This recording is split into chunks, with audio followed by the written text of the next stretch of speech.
mid-size crossovers. 30, 40, mid-40s maybe would be the top for the price of these. So there's the competition. I wish we had the competition here to choose from, but we don't have all of that. So let's dive in. First off, right off the bat, it does one of the things I like. We can go with the glass. Go ahead and pop that right there. We could drop a grocery bag down in there. Or let's go ahead and press that door button right there. Let's go ahead and raise the entire thing. I love the little Bronco cargo mat right there. Let's see if we got a spare tire. Are we holding a tire down there? We certainly are. Let's see, we don't have much. Oh, there's a couple of little compartments on the side right there. They're using wasted space. You could put some bungee cords down in there, maybe a few sets of jumper cables. Lights, I love these. These are one of my favorite things. They don't swivel completely around in a circle, they just go back and forth, but it'll shine down on the pavement at night. Obviously it's not night. Or you can shine it into the cargo area, and it does it on both sides. All right, if we lay the seats down right there, let's go ahead and do this. With the seats laid down, it's not laying all the way down because those seats are in the way, but if they laid all the way, you know what, let's just go ahead and do it. Why are we gonna half rear and do it? Oh, look at that. Give it a little Bruce Lee. Bruce Lee. All right, let's check that out. I believe, if memory serves me, there's somebody on the internet that lives in one of these. I'm not sure, but I think I'm correct in saying that. Pretty good. It's not exactly a flat floor, so keep that in mind. Let's see here. We got a couple of little straps right there. I guess you could do some kind of a net thing or something like that. We've got a 12 volt right there, and we've got some lights. Oh, it's got a little Bronco. All right, let's move on up there and let's get in here. Now, to raise these rear seats, it's pretty simple. Pull it up. Make sure you get your seat belt out of the way, and then it just locks right into place. Okay, this is the freewheeling edition, so it gets a little bit more playful interior than some of them. We've got the little red accents to go along with the straps and the race red accents in the wheels. I do like the double stitching. The double contrast colored stitching, I think it's cool. A little squishy right there for your elbow. Not really squishy there. 2x4 action. All right, we got pockets on the back of the seats right there to put in an atlas or some maps or something like that. Ford did put some vents right there on the back of that for the kiddies, the grandbabies, the nieces, the nephews, the passengers in the rear. USB-Cs and vitamin Ds to plug in tablets and anything else the kiddies might have. A couple of cans of Sprite you could go ahead and drop down in there. All right, moment of truth. Hobbly, can you fit in there? Now this seat is sitting pretty erect. I don't know if a lot of folk would sit that erect, but they're sitting erect right now. Anyway, in this kind of position right here, my knees right there, shoulder room, we're good to go. Let's close the door. Headroom for days. Shoulder room, I don't think that me and two other folk were sitting here, but definitely me and one other folk. Not bad back here, it's really not. Go ahead and give you a little look-see at the guts in the front while we're sitting in the rear guts. Go ahead and give you a little bit of that stripe action. Ooh,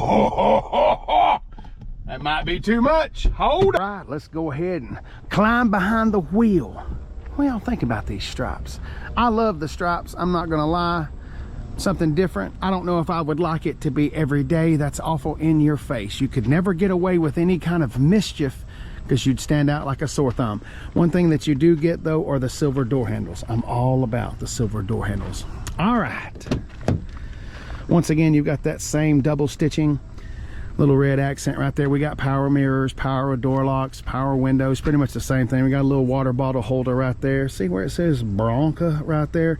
One of my favorite features in some of these Fords is the double pull handle for the hood. The double pull handle for the hood.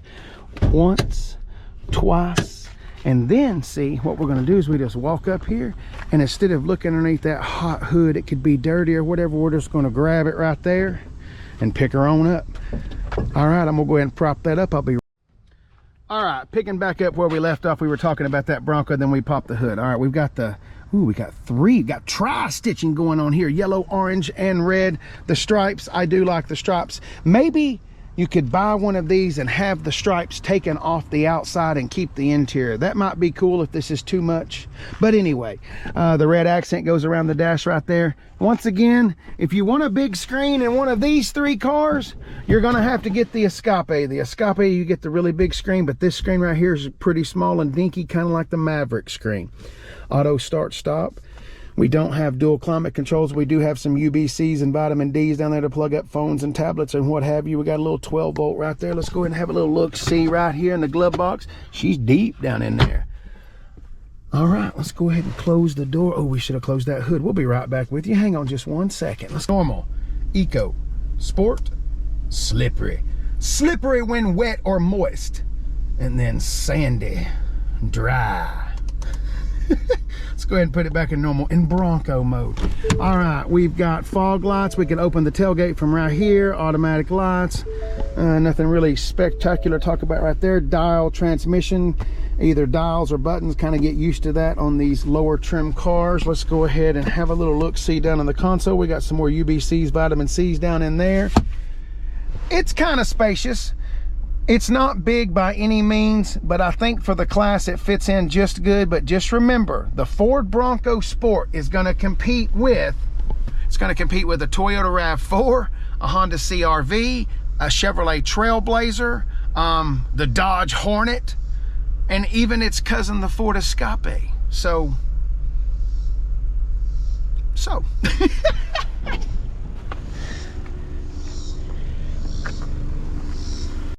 All right, let's have us a little look see at the window sticker right here. Bronco Sport 2024 freewheeling 4x4 Oxford white ebony ombre stitching, 5-passenger 1.5 liter EcoBoost engine, 8-speed automatic transmission. There's all of the standard equipment, and there are no upcharges. So there are no upcharges for these stripes. I was kind of looking forward to seeing if there was or wasn't. You got 17-inch ebony race red painted wheels. Equipment group 220A. I guess I should find out what equipment group 22A is. 50 states emission, there's no extra charge. Supplemental PTC heater, no charge, and the front license plate bracket for no charge as well, ringing in at $33,990.